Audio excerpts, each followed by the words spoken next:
Mr. Morale and the Big Steppers is Kendrick Lamar's fifth studio album. He dropped it on this day back in 2022 after 5 years without dropping an album of his own, technically four if we count the Black Panther album.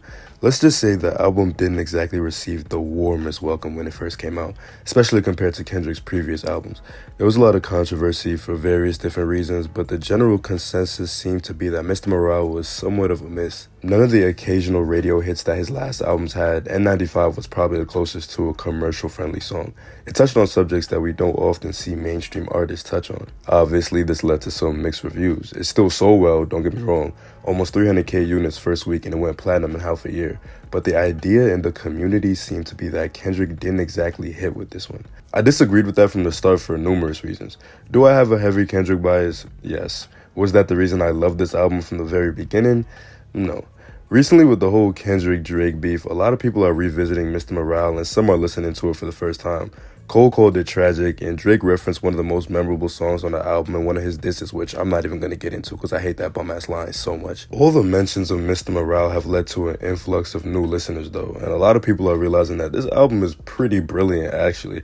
I'm never going to forget the first time I listened to Father Time. That song will always affect me in a different way. I literally cried my first listen. It's a song about how a father doesn't have to be an absent one to negatively impact their child's life. There's many ways that present fathers implant bad traits and bad habits onto their children.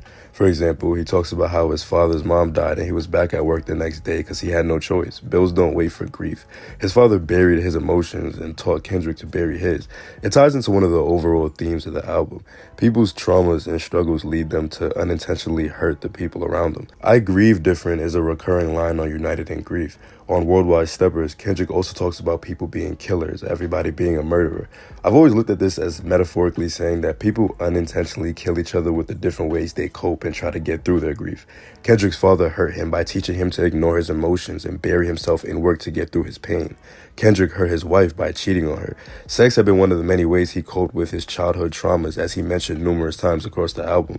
My favorite thing about this album is how open it is. You rarely see huge artists being so free with their emotions, their inner struggles and their thoughts, the things they go through. I do believe that one of the main reasons that this album wasn't received super well at first was because it forced a lot of people to look at themselves and maybe address some things about themselves that they didn't want to. Kendrick essentially called all of us dick riders on Savior, kinda called all of us ungrateful on Crown, brought up the extremely controversial topic of transphobia, and somehow managed to make both sides of that issue mad at the same time. On the surface, it sounds like Kendrick is shitting on his fans and audience, and he comes off as having this holier-than-thou tone throughout the album. But the more you listen to it, the more you realize that that's not how he's trying to come off at all. The crown never was supposed to actually symbolize that he's Jesus. He's actually saying the opposite throughout the album. Savior is a song where he's warning us about the way we idolize celebrities and public figures, allowing them to completely sway how we view things instead of thinking for ourselves. The best part of that song for me is when he says, "Tupac, dad, gotta think for yourself." It's literally one of the best representations of one of the main points on this album. Kendrick is just like us. Tupac was his idol, somebody that he looked up to and used as guidance for his career.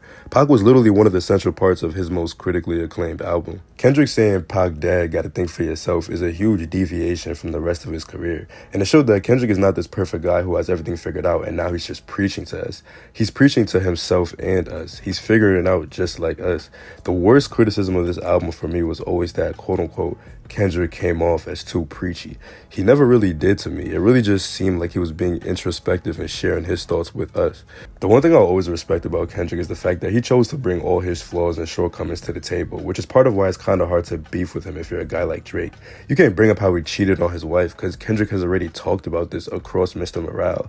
He was open about the fact that he had a sex addiction, and even after finding out what he did, Whitney still cared for him and got him the help he needed.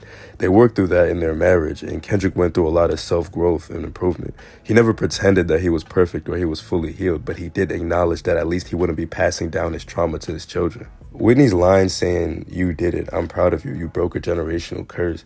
This line isn't supposed to mean that Kendrick was fully healed. I always thought it was just supposed to show recognition for the progress he made. I also have a lot of respect for Kendrick for bringing up the topic of trans people on Auntie's Diaries. People got a little too caught up in the way the message was displayed and in the process brushed aside the message itself. The number one priority should always be to love and seeing the people you love happy. If respecting your loved ones make them happy, then why not let them rock? Love always comes with respect though, and as another minority that also struggles with cruel treatment from people that oppress them, You'd think that it would be more understood in the community. Kendrick equated the F slur to the N word on this song and basically explained why the word left his vocabulary and how his own hypocrisy was pointed out. I understand the criticisms towards the execution, but the message remains the same. While my favorite song was Father Time, I do think the best song was Mother I Sober. It's the most impactful, the heaviest in my opinion, and just like Father Time, it made me cry first listen and still occasionally does to this day. Kendrick talks about how guilty he was that he couldn't stop his mother from being beat when he was young. He talks about how his mother projected her own sexual abuse from when she was younger onto him and didn't believe him when he claimed he never got molested. My favorite part though was when he says not to judge rappers for the way they cope. Once again, the recurring theme of people trying to get through pain and suffering in a bunch of different ways came up on this album. It's probably the most consistent theme on this. Kendrick basically says a lot of rappers obviously went through trauma when they were younger, and he can see them trying to hide it behind their chains, tattoos, whatever. Overall, Mr. Morale may not be Kendrick's best or even his second best, arguably not even his third best either, but it does hold a special place in my heart. It's touched me in ways that others just haven't. Super pause, no Diddy. I'll always view Kendrick as more than just some lyrical, spiritual, miracle rapper. He's an unbelievable artist overall. This album painted a picture of depression, anger, loss, grief, guilt, loneliness. A man that had been completely spiraling before he was snatched back from the brink of complete collapse. A man whose family was crumbling, and ironically, with the help of a woman who he did dirty for years, he managed to pull everything back together before it was too late. A man who understood that he had issues, understood that he needed help, understood that he'd done awful things, understood that he'd hurt people he loved, and finally took the steps he needed to start changing who he was as a person. A man who feared being judged and criticized by the same fan base he'd built from absolutely nothing. He feared they would turn their back on him if they discovered the mistakes he'd made behind the scenes. He went from scared of his fans turning on him because of his transgressions to bearing them all for the world to see. Instead of trying to hide his past errors, he wore them like a badge. Not a badge of honor, but more like a symbol representing how far he'd come. Sure, the album came out to mixed reviews, but as he said on it, you can't please everybody. Maybe people just weren't ready for an album this raw. Maybe it just wasn't some people's cup of tea. For me, it is and always had been a brilliant album. Not just a great collection of songs, but a beautiful story of a man that's genuinely trying, just like the rest of us.